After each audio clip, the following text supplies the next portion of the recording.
Ang 14 na palapag na Meralco Building na itinayo noong 1968 ay nakakuha ng pagkilala bilang unang gusali na itinayo sa kahabaan ng Ortigas Avenue. Ang Meralco Building ay tahanan ng pinakamalaking power utility company sa bansa, ang Manila Electric Company o mas kilala bilang Meralco.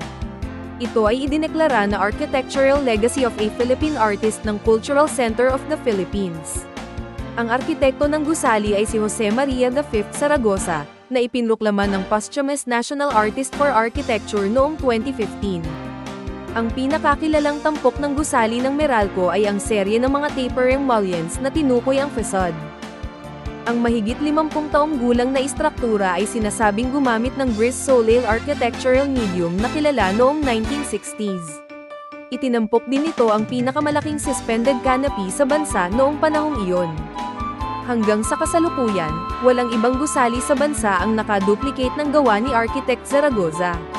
Ito ay ang pagkakaroon ng serye ng mga vertical blades sa konkreto na inayos sa isa talagang malikhaing paraan.